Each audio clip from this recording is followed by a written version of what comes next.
Chagamba, na ukienda hata kwenye hii kauli, ndio maana Yanga wanachagua watu wakijiuzuru. Kwa sababu gani wanachagua watu wakijiuzuru? Washaona kabisa hawa watu kweli soka letu la kivyetu vyetu.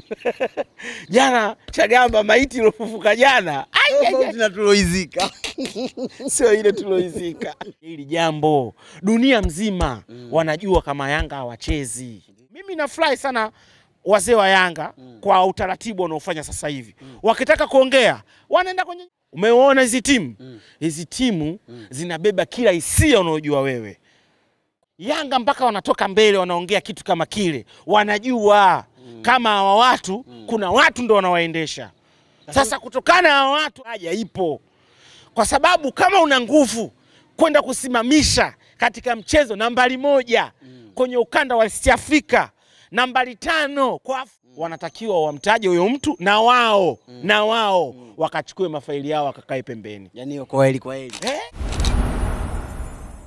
Nachokitambua mimi ni kwamba wewe ulimisi kutuona sisi na sisi tulimisi kukuona wewe, na ndio maana leo hii tumeona ni kwamba siku nyingi sana zinaenda tujazungumza, lakini yametokea yale ambayo mimi na Miraji mara moja huwa yanatukutanisha kuyazungumza mbele ya kioo chako ambacho kinakusababisha utuone sisi huku tukiwa tunawezesha na wababe wa bima nchini Tanzania, MJN Insurance, ambao hawa wanatupa nguvu kubwa sana ya kuonekana mbele yako, huku wewe wakikupa bima kulingana na changamoto zako. Wakikupa bima kwa ajili ya vyombo vya moto, magari, pikipiki pamoja na bajaji. Iko bima kwa ajili ya makazi, bima kwa ajili ya biashara, lakini vile vile bima kwa ajili ya ujenzi. Na ukitaka kuipata kirahisi zaidi, skani QR code hapa, unaletewa bima zote zinazokutajia, na zaidi ya hizo unakata wakati mimi na Miraji bado tunazungumza, huku sawa ya kwamba nambari yao ya mawasiliano ni hii hapa, na unaweza ukapiga ukaambia jamani, nataka mnifahamishe hiyo bima ya vyombo vya moto, bima kubwa huwa inakuaje. Lakini usahau kwamba makao makuu ya MJN wanapatikana Victoria Place, barabara Bagamoyo, floor namba 1 pale, bila kusahau kwamba mawakala wake wanapatikana Tanzania nzima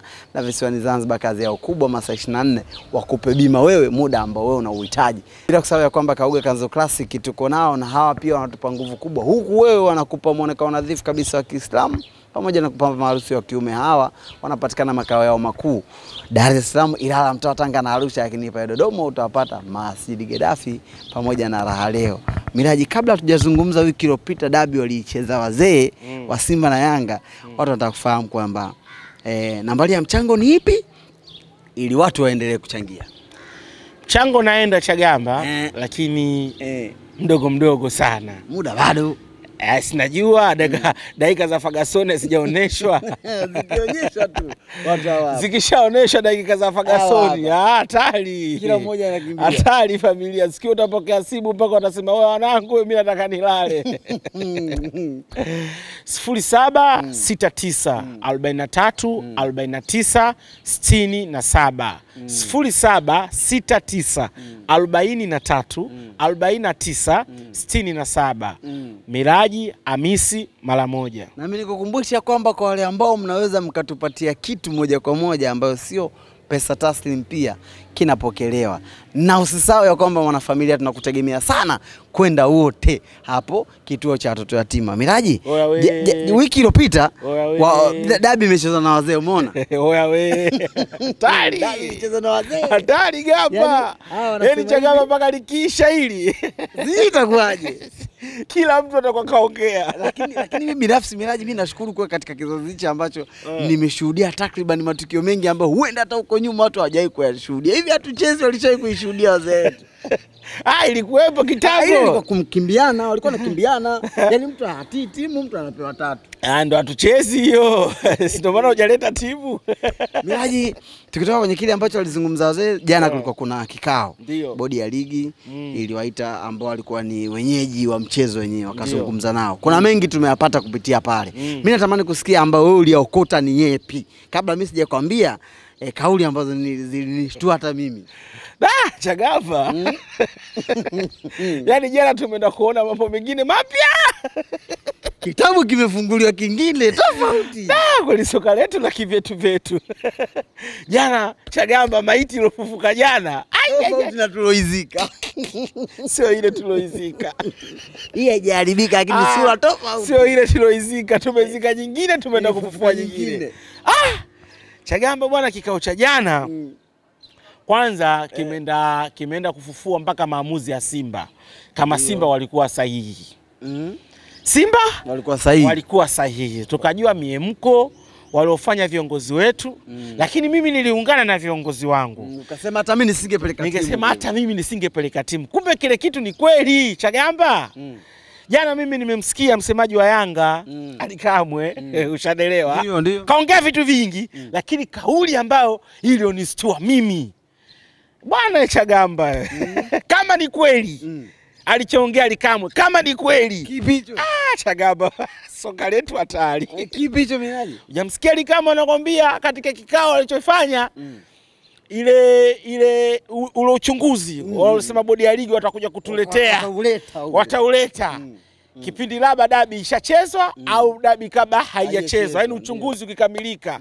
Kumbe bwana kuna mwamba juu bwana alipiga simu Simba usifanye mazoezi. Taikuni mmoja. Sasa huyo mwamba kama alipiga simu kwa kutubeba sisi tusifanye mazoezi katika moja eneo la kuugomea mchezo kwa staili nyingine, anatakiwa wanachagamba yani atajwe, umeona, na sheria ifuate mkondo wake. Ndio.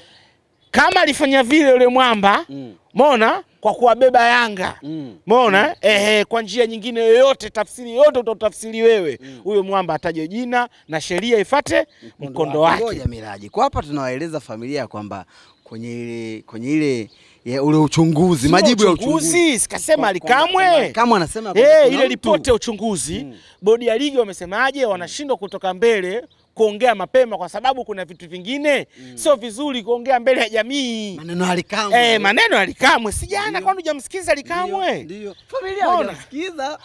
Wewe ndio hapa sasa wanasikiliza kama kuna kitu kama hicho. Na katika hiyo engo Chagamba, kuna mwamba juu ndo anauondesha mpira Chagamba.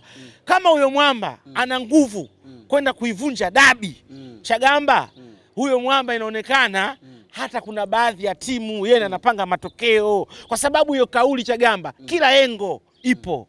Ukienda katika upande wa rushwa ipo, ukienda katika upande wa adhabu, yani huyu afungiwe huyu asifungiwe ipo, ukienda katika upande wa kupanga wa bingwa ipo, ukienda katika upande wa timu zinazoshuka daraja ipo. Kwa sababu kama una nguvu kwenda kusimamisha katika mchezo nambari 1 kwenye ukanda wa East Africa, nambari 5 kwa Afrika, Chagamba wewe ushindi kusema mara moja afungiwe Chagamba asifungiwe. Yani kwamba wewe ushindi kusema Ken Gold ashuke daraja, Mona Kagera Sugar ashuke, timu fulani ipande, timu fulani ipande, ushindi yuko kitu. Lakini Miraji, kama maneno aliyozungumza Ali Kamwe sio ukweli, kama sio ukweli Ali Kamwe anatakiwa awajibike kwenye adhabu, kwa sababu Chagamba ule ni uchonganishi kwanza. Kama itakuwa sio kweli, kama sio kweli ule ni uchonganishi na kuzua taharuki. Umeona, na uchonganishi wake ni mkubwa sana. Maana yake inaonyesha viongozi wa bodi ya ligi na TFF hawatumii sheria na kanuni, wanatumia maagizo ya mara moja. Yani mara moja yeye ndo anaiendesha bodi ya ligi, anaiendesha na na TFF. Umeona, kama bwana Chagamba afungiwe hilo kosa, apigwe miezi 6.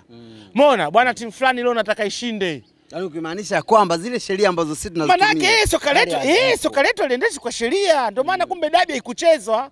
Ushaelewa? Ndio maana mimi nasemaje, kama huyo mwamba alipiga kweli simu kuwazuia Simba wasifanye mazoezi.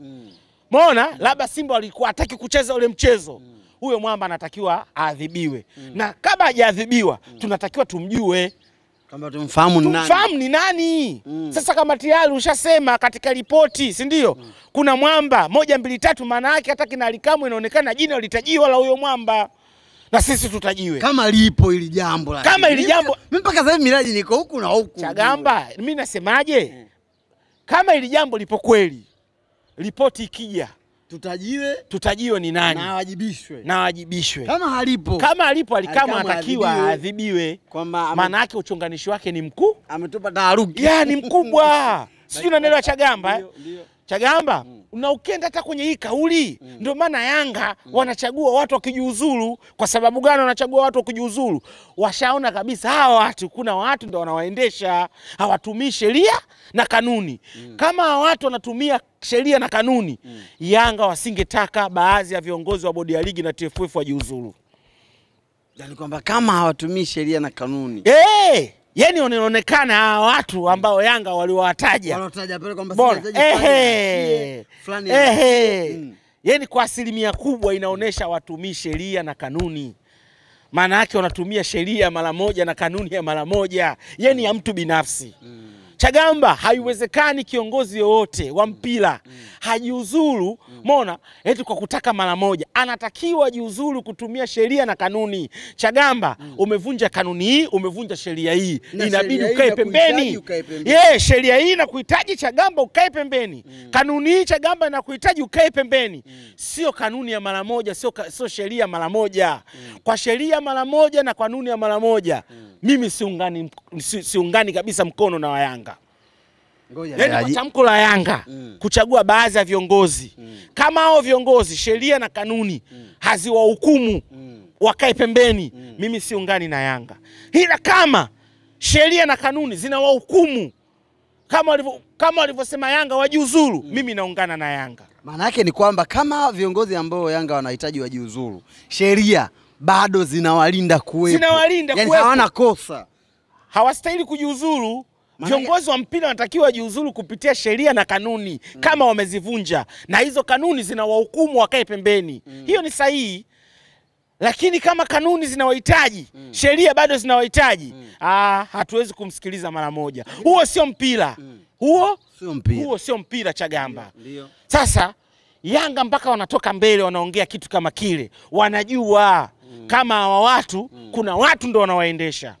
Sasa kutokana na watu wanawaendesha wapo juu, labda wametofautiana na Yanga, ndio maana wanataka matawi yao yafanye nini? Yaondolewe. Sasa kabla matawi hayajatoka, tunataka tung'oe kwanza shina. Tung'oe shina ili Azam apate haki yake. Apate haki yake. Kenny Gold apate haki yake, kwa sababu Chagamba, kama una uwezo wa kutumia kauli kubwa kwenda kuvunja mchezo mkubwa wa Majianti, hauwezi ushindi kusema leo Azam afungwe. Haji sasa, kwa sababu ile kauli aliongea jana Alikamwe, kama ni kweli, kila sehemu ipo. Ukienda kwenye rushwa ipo.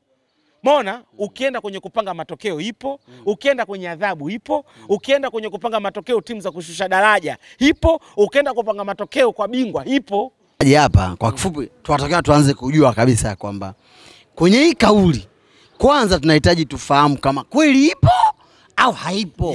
Ndio maana mimi nasemaje, bodi ya ligi wanatakiwa watoke mbele, waende kututhibitishia maneno aliongea Alikamwe ni kweli au sio kweli. Na kama ni kweli, wanatakiwa watuambie huyo kiongozi ni nani ambaye anawapangia. Lakini unanielewa? Na wakienda kututhibitishia huyo kiongozi ndio huyu hapa, na wao wanatakiwa watoke madarakani. Kwa sababu inaonekana itabia haijaanza leo. Inaonekana washaumiza wengi. Inaonekana washaumiza wengi. Yani watutajie ni mtu fulani, na wao waende kuchukua kilichokuwa chao pale kwenye ofisi zao, waondoke, wachaguliwe watu wengine. Maana yake tukubaliane ya kwamba huenda hata wao pia wanashindwa kufanya maamuzi kwa sababu ya huyo mtu pia. Inawezekana. Ndio maana longolongo zinakuwa nyingi, ndio maana dana zinakuwa nyingi. Sasa Chagamba kama mtu ana nguvu kubwa kwenda kuvunja mchezo namba 1, Chagamba hawa chini hawa kina Azam, kina Kagera Sugar, ndio maana wanapigwa tu ovyo. Ndio maana nchi hatuwezi kumuona bingwa tofauti ya Simba na Yanga. Azam ile ilikopo kadari ya Mungu tu. Lakini Miraji, kipindi hiko inaonekana watu walikuwa na misuli, si walikopo mbali, si soka walikopo. Yaani hata tuelewi Chagamba. Lakini Miraji, si hapa bado hatujathibitisha hii kauli. Hivyo umenielewa? Nimesema hii kauli kama itakuwa kweli, bodi ya ligi inatakiwa toke mbele. Watutajie ni nani, na wao wakachukue mafaili yao waondoke. Lakini kama atakwenda kututhibitishia ni uongo, Alikamwe anatakiwa adhibiwe. Ile kauli ni kali. Miraji, ile kauli ni kali kwa sababu ile kauli leo hii Mtibwa au Kagera au Azamu ana haki ya kwenda kuongea kupitia ile kauli. Kwamba huenda na mimi kuna matokeo sijapenda. Inawezekana hata mimi kuna matokeo mimi sijapenda, inawezekana ni hii. Au kuna kitu kiliwahi kunitokea.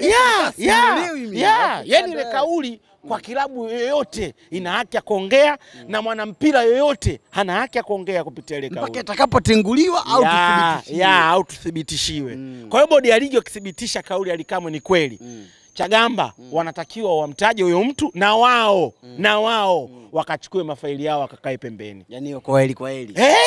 Washaumiza wengi. Wewe unavyofikiri kauli itakuwa imetoka kwa sababu ya mchezo ule tu? Inaonekana hata wa chini ambao walikuwa nalalamika, inaonekana hizo kauli zilikuwa zinatumika. Wakati kabla hata kikao kuanza, niliona pale nje kulikuwa kuna vibe kubwa jana pale bodi ya ligi. Unajua kuna watu hata ofisi za bodi ya ligi walikuwa hawajui zilipo. Baada ya ile vibe ndio watu wakaanza jamani, kuna nini hapa? Kuna nini hapa? Anambia bwana uko ndani huko kinaendelea huko. Muona mashabiki wa Yanga jana? Nimewaona. Chagamba. Unajua bwana Chagamba, sisi nchi yetu hii sijui niseme uhuru umepitiliza au sijui vitu vingine tunafanya kwa kujuana. Chagamba, kwa kitu alichokifanya jana mashabiki wa Yanga, Chagamba, ile sio kweli. Ile sio kweli.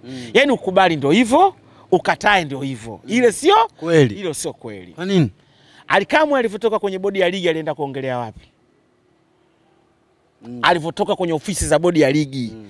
Umeona? Katika press yake alofanya na waandishi wa habari ile jioni alienda kufanyia wapi? Kule nyumbani kwao. Nyumbani kwao Jangwani, si ndio? Jangwani ofisini. Yanga walitakiwa majibu yao yasubiri Jangwani. Wanatakiwa wawe wastaarabu kwenye hili jambo. Dunia mzima wanajua kama Yanga hawachezi. Ndio. Na kuna baadhi ya vitu wanavihitaji. Ushanelewa? Mimi siwezi kuwapinga kwa vitu ambavyo wanavyovihitaji. Ila mimi nataka kwenye ili sakata kila kitu kiamuliwe kwa sheria na kanuni. Yanga wakipata haki yao kupitia sheria na kanuni, bravo. TFF na bodi ya ligi wakipata haki yao kupitia sheria na kanuni, bravo. Itakuwa fundisho kwenye soka letu. Na soka letu litakuwa lina afya. Lakini kuna vitu tunavifanya ni yani ni hatari. Kuna kipindi unatakiwa mwenyewe ujihurumie kabla hujahurumiwa. Chagamba, zaidi ya mashabiki 300 walikuwepo kwenye ofisi za bodi ya ligi. Ushanelewa? Na wakiwa na vibe huko wanaimba mtu fulani atumtaki na mtu fulani atumtaki. Kipindi hiko huyo mtu kapake gari kule ndo anakuja ataka kuingia ofisini. Chagamba, umeona hizi timu? Hizi timu zinabeba kila hisia unayojua wewe kwenye maisha ya mzunguruko, yani mazunguko ya kawaida sisi binadamu. Hizi timu furaha zinabeba huzuni, na kuna watu wengine wanafika mbali mpaka hizi timu wanazifanya kama ndo dini zao. Yaani anachukulia Yanga dini. Mtu anachukulia Simba dini yake. Chagamba, huwezi jua kwenye moyo wake huyo mtu anaumia vipi. Na hicho kinachoendelea kuhusu ili tukio. Alafu ndo anamuona Mguto ule pale. Anamuona Almas Kasongo ule pale. Chagamba, anaweza kaja kufanya tukio bovu. Tafsiri inakujaje? Nimefanya fujo. Mashabiki wa Yanga wamefanya fujo, wamewafanyia fujo viongozi wa bodi wa ligi. Na vile vile Chagamba, tafsiri nyingine, Chagamba, sisi utafutaji wetu una vitu vingi sana nyuma pazia. Sisi mazingira tunaoishi mtaani kwetu kuna vitu vingi sana nyuma pazia. Unaweza ukakuta mimi jirani yake Mguto. Umeona? Nimegombana naye kwa maisha mtaani kabisa. Sio mpira. Huyu nitampata wapi? Kumbe huyu anaonekana live katika ofisi zake na siku fulani kuna tukio, mimi subiri nikazingue. Mambo yangu ya nyumbani napeleka pale. Tafsiri inakujaje? Mashabiki wa Yanga wamefanya. Tafsiri haiwezi kaja ya mtaani. Itaonekana kama ni mashabiki wa Yanga wameenda ndo wanaomzungumzia. Ndo wanamzungumziaga hivi. Chagamba, hiyo ni shida. Chagamba, wewe ni bosi, mshabiki ni bosi. Mwenyekiti, makamu, sijui rais, wale ni wafanyakazi.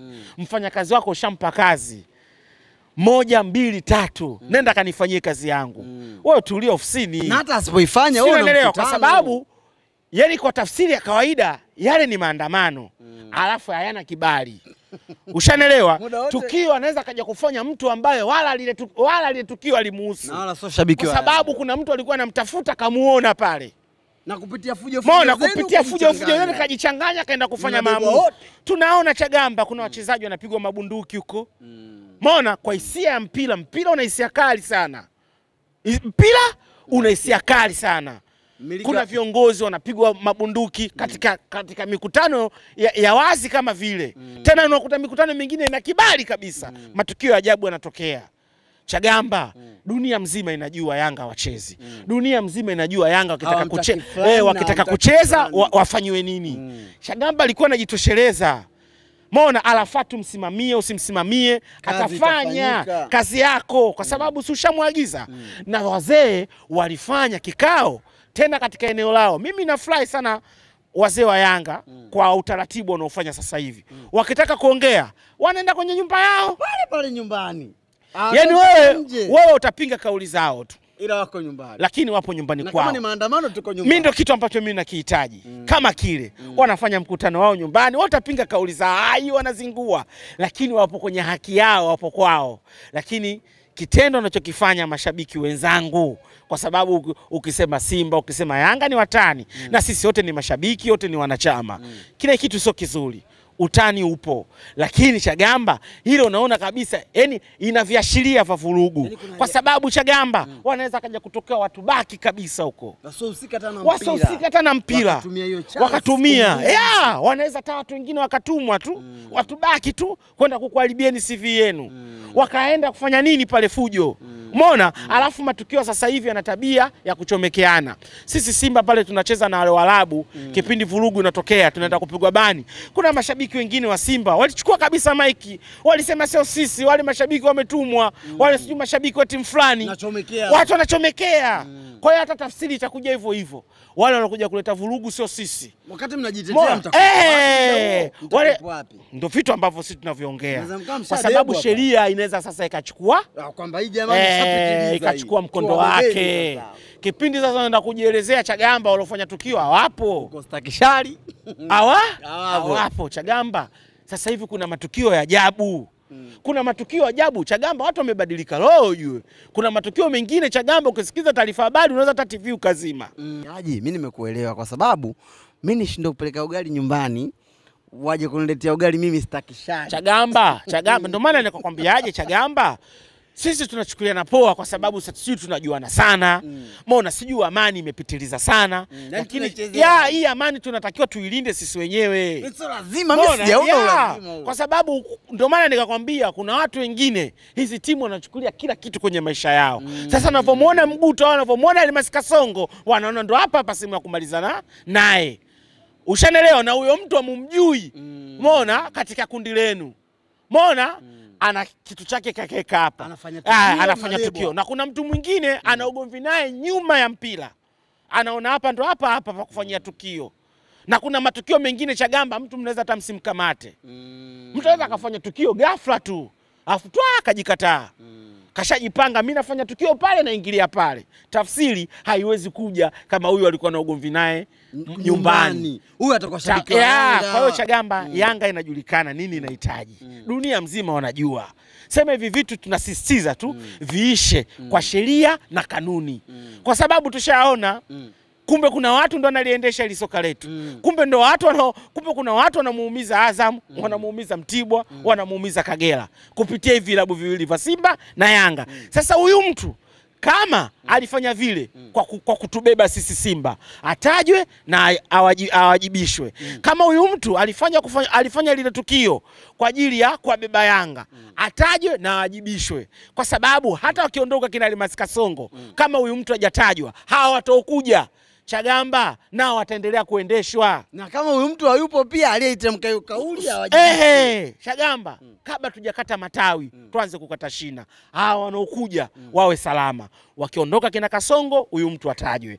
Kwa sababu kama hajatajwa hawa wanaokuja ni itakuwa vile vile limonti tu.